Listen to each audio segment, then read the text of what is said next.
വരുന്ന ഡേറ്റ് ഇപ്പൊ പറയാൻ പറ്റുകയില്ല.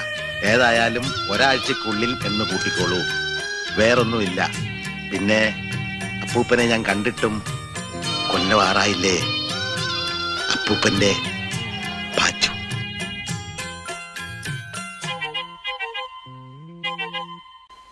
ഞാൻ ഇന്നലെ അവനെ സ്വപ്നം കണ്ടു. നീന്തി വരുന്നു.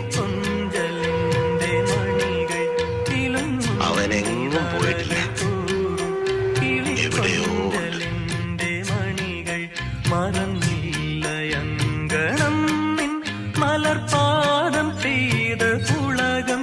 മറന്നില്ലയങ്കണം നിൻ മലർപാദം